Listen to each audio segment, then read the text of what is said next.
Alright guys, what's going on? This is Mr. Collier. I'm here to give you a quick review, and again, it's going to be quick because I want to keep this like a 5-minute review. We're only doing these 3 questions I have on the board. I want to do a review of absolute value equations, absolute value inequalities, and all the things that come along with that, checking your answers, graphing your inequalities, interval notation, stuff like that. So I'm going to go ahead and jump right into it. We're going to start off with this question over here. We've got an absolute value equation. Now if you guys, pay attention, take notes, that's good, but also, if you double check, this might be some of the exact problems I've assigned you for homework, but maybe not, maybe, might want to just double check that.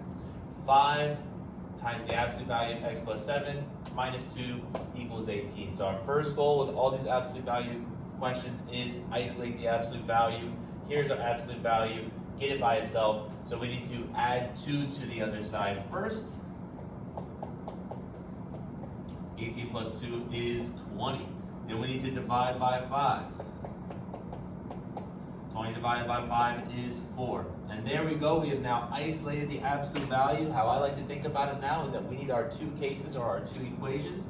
I like to do this kind of T-chart right underneath my absolute value equation where it's isolated. That way I can get my original, x plus 7 equals 4. Everything's the exact same. I just lost the absolute value sign where I'm equal to a positive. And x plus 7 equals negative 4. I've still lost the absolute value. I'm equal to a negative. All right, cool. Hopefully we're cruising. So what we're going to do from here is solve for x. I'm going to need to subtract the 7. 4 minus 7 is negative 3. X equals negative 3. Go ahead and box that up. Looks good. Over here, subtract 7. X equals negative 11. Go ahead and box that up. Now, whenever you get these answers for absolute value equations, you have to double check them and make sure they work. That's because sometimes we get extraneous answers. Even though we did the right work, our answers could still fail. I know it's kind of weird, but we got to double check them. The reason I like to do it, this type of T-chart is because as long as you trust that you added 2 and divided by 5 correctly, and there's no mistakes up here, you can plug these answers in right to this part, the simplest point where the absolute value is isolated. But remember, you still need the absolute values. That's the whole point of what we're doing. So with the absolute values, I'm going to go x, which is negative 3, plus 7 equals 4. That plus looks kind of like an x. Is this true? Negative 3 plus 7 is positive 4. Absolute value of that is also positive 4. And so answer looks great.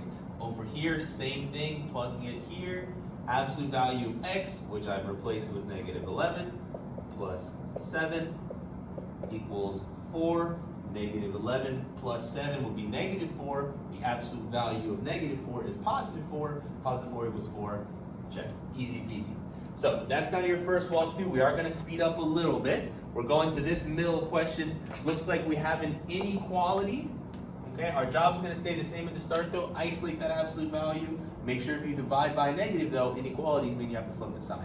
Lucky for us though, we are already nice and isolated, which is excellent. That means it is time to go ahead and get our 2 cases, or our 2 equations. That would be 2x plus 1 greater than or equal to 9, 2x plus 1 less than or equal to, that's a flip, and negative 9. That's another flip. I like to call it a double flip or a flip-flop or whatever you want to call it. Make sure you switch the sign and the sign of everything on the outside. So from here, we're looking to solve for x, subtract 1, 2x greater than or equal to 9 minus 1 is 8, divide by 2, 8 divided by 2 is 4, and this looks like a solid answer. Over here, subtract the 1, 2x less than or equal to negative 10, divide by the 2, x less than or equal to negative 5. Now, once you get these 2 answers a little bit differently from inequalities, we're not going to worry about checking our answers. Okay, for these, instead, we want to get into graphing these, maybe classifying them as and or, and writing our interval notation. So let's do our graph.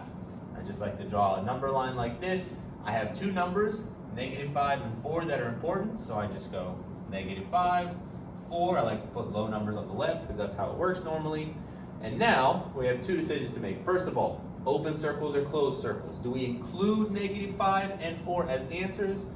Yes, because we have this equal sign. Long story short, equal sign means closed circles. Sorry. So now that we've got our closed circles, we have x greater than 4. So what I like to think about is that x is bigger than 4. So here's my 4. Our answers are bigger than 4, x is less than negative 5, so here's our negative 5, we're less than that. Okay, a lot of students like to say, oh, you know, this looks like an arrow, you know, here's an arrow, so to the right. And the only problem with that is if I do this arrow trick, it looks like my arrows are pointing inside, but, you know, these two answers are really flipped like this if you put them in numerical order. So just be careful with that kind of arrow technique. If that's how you're going to think about it, you know, make sure you're going an arrow from the 4, means it's over here, that way. All right, anyways, let's get into our interval notation. We're going outside, so where does our answers exist? Our answers exist in this portion, and this portion right here starts at negative infinity. So we're going to start with a negative infinity, then go until negative 5. Over here starts at 4 and goes until, well, it never stops, positive infinity. Next, with interval notation, a lot of times the biggest struggle is whether you want parentheses or brackets, okay? An easy rule is that infinities are always parentheses because you cannot include a number that doesn't exist. And then these two interior numbers, negative 5, positive 4, are they included with brackets? And the answer is yes. We have these inequalities with the equal sign underneath them. We have these closed circles, and so that means brackets. A little weird, parentheses and brackets, that's what happens sometimes. That's totally fine. As long as it's numbers and infinities, it is what it is. All right, let's get to our last question. We are back to the realm of absolute values, but I'll tell you right now, guys, this question is a huge degree of difficulty up from this question that we did, and the reason is, even though our absolute value is already isolated, which is very nice, over here it was not, we have this x on the outside of the absolute value, okay, and that is where we're going to get lots of problems. That's where we have a high chance of extraneous answers. That's where we need to make sure we're doing our math correctly, plugging into both x's and all that kind of stuff. So let's get into it. Absolute value isolated, check, easy peasy. We need our split, so x plus 4 equals 2 minus 3x. That one's easy. Over here, there's always going to be someone who makes the mistake, guys, so make sure it's not you. It's going to be x plus 4, and we need to switch all of the signs. So that positive 2 is a negative 2, that negative 3 becomes a positive 3x, and now we're ready to solve the question. At this point, we've kind of escaped all of the goofs that we might make. Let's just finish this question and see what we get. So I'll just switch to green. We need to now kind of get the x's on one side and the numbers on one side. So maybe I'm moving the 3x over here plus 3x. That makes 4x. Now I want to move the 4. 4x equals negative 2. You know, 2 minus 4 is negative 2. And then divide. X equals negative 2 divided by 4, which is negative 1/2. That's an answer. Fractions, don't sweat it, guys. Fractions are numbers too. We're okay. Over here, we need to, again, solve for the x's. Let's just do x's on the left. So maybe I subtract 3x. That would be negative 2x. I'm going to subtract my 4. That would be negative 6. And now solve for x. That would be positive 3 because I'm dividing a negative and a negative, which makes it positive. Okay, positive 3, a little bit of a nicer answer. So now that I have these two answers, I need to check them. Very similar to here. I can plug them into right here. But here's the big issue. 2 x's means that this x value has to go into here, and it's got to go into here at the same time when we check these answers. So let's see how that works. Absolute value of negative 1/2, that's my x, plus 4 equals 2 minus 3, and there's my other x. So see how I've got 2 x's, 2 times I had to plug this number in. Okay, let's practice that again while we're, kind of in the mood for it. So that would be the absolute value of x, which is 3 now, plus 4 is equal to 2 minus 3 times 3.